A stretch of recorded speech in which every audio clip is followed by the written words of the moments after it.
നിങ്ങൾ വിഷയത്തിലേക്ക് വരൂ. നിങ്ങൾ വിഷയത്തിലേക്ക് വരൂ. നിങ്ങൾ വിഷയത്തിലേക്ക് വരൂ. സ്ഥിരമായി നിങ്ങൾക്ക് പറയേണ്ട വേദിയല്ല ഇത്. ശ്രീ മാത്യു കുഴൽ നാടൻ സ്ഥിരമായി ഉന്നയിക്കേണ്ട വേദിയല്ല ഇത്. നിങ്ങൾ എത്രയോ തവണ പ്രോബ്ലം ഉന്നയിച്ചു. നിങ്ങൾ സ്ഥിരമായി ഉന്നയിക്കേണ്ട വേദിയല്ല ഇത്. നിങ്ങൾ അത് മാത്രമല്ല, ഈ വിഷയം കോർട്ടാണ്. ഹൈക്കോടതിയിൽ അദ്ദേഹം പറയട്ടെ, ആ പി വി ഞാനല്ല എന്ന് അത് പറയാനുള്ള ആർജം ഉണ്ട്. കാണാം, പശുവിനെ കൊണ്ട് തെങ്ങുമ്പോ കെട്ടുക പോലും ചെയ്തില്ല. അതിനു മുമ്പ് തന്നെ ഓലയെ കുറിച്ചാണ് പ്രസംഗിച്ചുകൊണ്ടിരുന്നത്. നിങ്ങൾ അഭിഭാഷകനാണ്. സബ് ജുഡീസായ ഒരു വിഷയം ഇവിടെ പരാമർശിക്കാൻ പാടില്ല. സബ് ജുഡീസായ ഒരു വിഷയം ഇവിടെ പരാമർശിക്കാൻ പാടില്ല.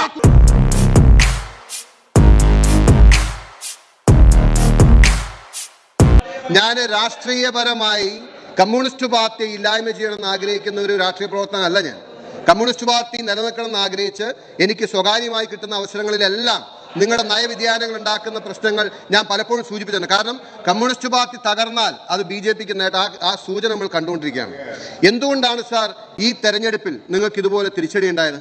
ഞാൻ കമ്മ്യൂണിസ്റ്റ് പാർട്ടിയെ പഠിച്ചിട്ടുള്ളതെന്ന് വെച്ചിട്ട് ഞാൻ പറയുകയാണ്, കമ്മ്യൂണിസം എന്ന ആ ഒരു ഭ്രൂണത്തെ ഗർഭപാത്രത്തിൽ ചുമന്ന് കയ്യൂരിലും കരിവെള്ളൂരിലും പുന്നപ്രയിലും വയലാറിലും നിങ്ങൾക്ക് രക്തവും ജീവനും ജലവും നൽകി വളർത്തിയ ഒരു സമൂഹം ഉണ്ടായിരുന്നു ഇവിടത്തെ. ആ സമൂഹത്തെ നിങ്ങൾ വിസ്മരിച്ചാണ്. ഇന്ന് രാവിലെ നമ്മൾ കേട്ടില്ലേ, പെൻഷനെ കുറിച്ച് PC വിശ്വനാഥ് പറയുമ്പോൾ അത് അടിയന്തര പ്രാധാന്യമുള്ള വിഷയമല്ല എന്ന് പറഞ്ഞത്.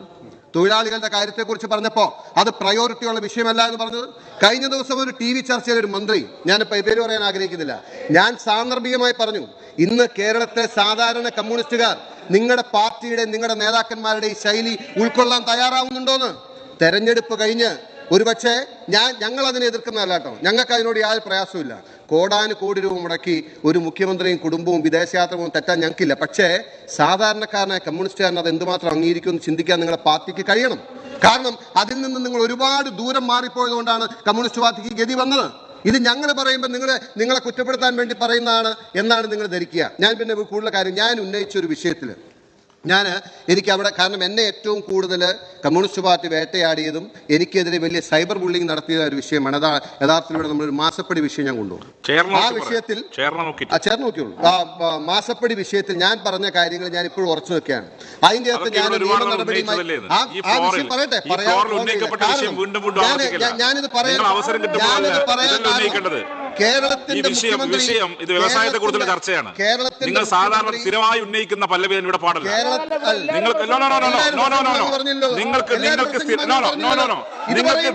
മീഡിയ സെറ്റ് ചെയ്തുകൊണ്ട്, സോഷ്യൽ മീഡിയ സെറ്റ് ചെയ്തുകൊണ്ട് സ്ഥിരമായി ഉന്നയിക്കേണ്ട വിഷയമല്ല ഇത്. നിങ്ങൾ വിഷയത്തിലേക്ക് വരൂ. നിങ്ങൾ വിഷയത്തിലേക്ക് വരൂ. നിങ്ങൾ വിഷയത്തിലേക്ക് വരൂ. നിങ്ങൾക്ക് പറയേണ്ട വേദിയല്ല ഇത്. ശ്രീ മാത്യു കുഴൽ നാടൻ സ്ഥിരമായി ഉന്നയിക്കേണ്ട വേദിയല്ല ഇത്. നിങ്ങൾ എത്രയോ തവണ പ്രോബ്ലം ഉന്നയിച്ചു. നിങ്ങൾ സ്ഥിരമായി ഉന്നയിക്കേണ്ട വേദിയല്ല ഇത്. നിങ്ങൾ അത് മാത്രമല്ല, ഈ വിഷയം പെൻഡിംഗ് ബിഫോർ ദ കോർട്ടാണ്. നിങ്ങൾ പെൻഡിംഗ് ബിഫോർ ദ കോർട്ടാണ്. നിങ്ങൾക്ക് നിയമം അറിയുന്ന ആളല്ലേ? നിങ്ങൾ നിയമം അറിയുന്ന ആളല്ലേ? പെൻഡിംഗ് ബിഫോർ ദ കോർട്ടാണ്. ഇതിന് കോടതി വിധി പറയണ്ടേ? അതിനുശേഷം പറയാം. നിങ്ങൾ സ്ഥിരമായി ചാനലിനെയും അതുപോലെ തന്നെ സോഷ്യൽ മീഡിയക്ക് വേണ്ടി ഇവിടെ പ്രസംഗിക്കാൻ പറ്റില്ല. നിങ്ങൾ വിഷയത്തിലേക്ക് വരൂ. അതായത് ആ വിഷയത്തെ സംബന്ധിച്ച് മുഖ്യമന്ത്രി പിണറായി വിജയൻ കേരളത്തിലെ ജനങ്ങളോട് പറഞ്ഞൊരു ഭാഷയുണ്ട്. കേരളത്തിലെ ജനങ്ങളോട് കേരളത്തിന്റെ മുഖ്യമന്ത്രി പറഞ്ഞത്, PV എന്ന് പറഞ്ഞാൽ ആരൊക്കെയാവാം, ഞാനല്ല എന്ന് പറഞ്ഞു. ഇന്നും അത് വിശ്വസിച്ച് ഏറ്റുപാടുന്ന കമ്മ്യൂണിസ്റ്റ് സഖാക്കന്മാരും നേതാക്കന്മാരും ഇവിടെയുണ്ട്. ഞാൻ പറയാം, ഇന്ന് ഹൈക്കോടതി പിണറായി വിജയന് നോട്ടീസ് അയച്ചിട്ടുണ്ട്. ഞാൻ ചോദിക്കുന്ന കാര്യം, കോടതിക്ക് മുമ്പാകുള്ള വിഷയം ഇവിടെ പരാമർശിക്കാൻ പാടില്ല. കോടതിക്ക് മുമ്പ് സബ് ജുഡീസാണ്. നിങ്ങൾ അഭിഭാഷകനാണ്. സബ് ജുഡീസായ ഒരു വിഷയം ഇവിടെ പരാമർശിക്കാൻ പാടില്ല. സബ് ജുഡീസായ ഒരു വിഷയം ഇവിടെ പരാമർശിക്കാൻ പാടില്ല. സോറി സബ് ജുഡീസായ വിഷയം പരാമർശിക്കാൻ പാടില്ല. മറ്റു കാര്യങ്ങൾ പറഞ്ഞോ. ഇത് സബ് ജുഡീസ്, പിന്നെ റൂൾസ് ആൻഡ് പ്രൊസീജിയേഴ്സ് പ്രകാരം എനിക്ക് പോകാൻ പറ്റൂ. റൂൾസ് ആൻഡ് പ്രൊസീജിയേഴ്സ് പ്രകാരം എനിക്ക് പോകാൻ പറ്റൂ. നിങ്ങൾ പറഞ്ഞല്ലോ കോടതി നോട്ടീസ് അയച്ചു. എന്റെ കോടതി ഡിസൈഡ്, അത് കോടതി ഡിസൈഡ് ചെയ്യട്ടെ.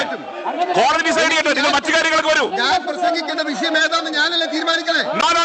ഇവിടെ കൃത്യമായി റൂൾസ് ആൻഡ് പ്രൊസീജിയേഴ്സ് പറയുന്നുണ്ട്. കോടതിക്ക് മുമ്പാകുള്ള വിഷയം പറയാൻ പാടില്ല. അത് പറയുന്നത് അന്ന് പുതിയ ആളായതുകൊണ്ട് അദ്ദേഹം പറയട്ടെ.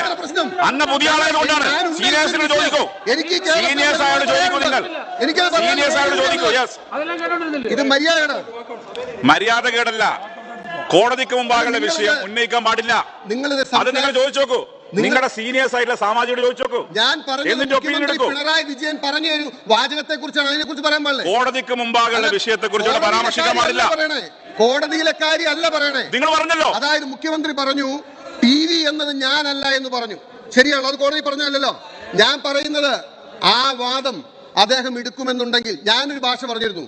PV എന്നത് ഞാനല്ല എന്ന് പിണറായി വിജയൻ തെളിയിച്ചാൽ ഞാൻ എന്റെ MLA സ്ഥാനം രാജിവെക്കാമെന്ന്. അത് പറയാൻ വേണ്ടിയാണ് ഈ പാടുപെട്ടത്. കാരണം ഞാൻ നിയമസഭ പറയുന്നത്, കാരണം ഞങ്ങൾ തമ്മിൽ ഈ വിഷയത്തിലുണ്ടായ തർക്കം എന്ന് പറയുന്നത് PV താനല്ല എന്ന് പിണറായി വിജയൻ പറയുകയും PV താനല്ല എന്ന് തെളിയിച്ചാൽ ഞാൻ എന്റെ MLA സ്ഥാനം രാജിവെക്കാമെന്ന് പറഞ്ഞു. ഇപ്പോൾ അതിനുള്ള ഒരു അവസരം വന്നിട്ടുണ്ട്.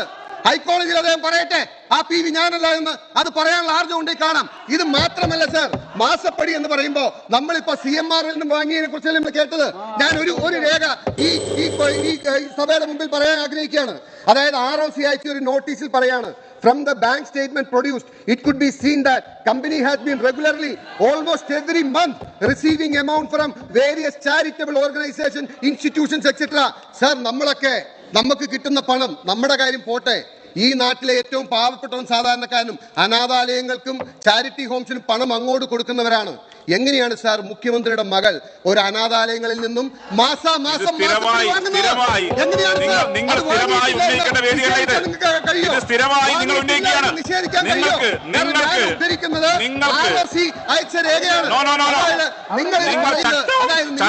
ക്രമവും പാലിക്കാത്ത ഒരു കാര്യവും സഭാരേഖയിൽ ഉണ്ടാവില്ല. ചട്ടവും ക്രമവും പാലിക്കാത്ത ഒരു രേഖയും ഒരു വാക്കും സഭാരേഖയിൽ ഉണ്ടാവില്ല. വസ്തുതാപരമായി തെറ്റാണെങ്കിൽ നിങ്ങൾക്ക് നിഷേധിക്കാം. പക്ഷേ ഞാൻ പറയുന്നത് വസ്തുതകളുടെ അടിസ്ഥാനത്തിലാണ്.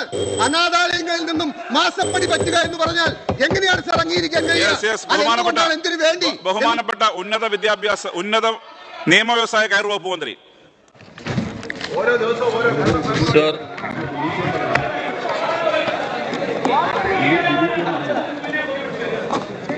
സാർ, ഇവിടെ പല അംഗങ്ങളും പശുവിനെ കൊണ്ട് തെങ്ങുമ്പോ കെട്ടുക പോലും ചെയ്തില്ല. അതിനു മുമ്പ് തന്നെ ഓലയെ കുറിച്ചാണ് പ്രസംഗിച്ചുകൊണ്ടിരുന്നത്. ഈ വിഷയം വ്യവസായവുമായി ബന്ധപ്പെട്ട കാര്യങ്ങളിലേക്കൊന്നും അധികം കിടക്കാതെ എല്ലാ ദിവസവും ചില അജണ്ടകളുമായി വന്ന് അടിസ്ഥാനമില്ലാത്ത കാര്യങ്ങൾ പറഞ്ഞ് മാധ്യമ ശ്രദ്ധ നേടുന്ന പ്രത്യേകമായ ഒരു മനോരോഗം ബാധിച്ച ചില ആളുകൾ നമ്മുടെ കൂട്ടത്തിലുണ്ട്. അങ്ങനെയൊക്കെയാണ് നേതൃത്വത്തിലേക്കും ഉയർന്നു വരിക എന്ന തെറ്റായ ചിന്ത അവരെ ഭരിച്ചുകൊണ്ടിരിക്കുന്നുണ്ട്.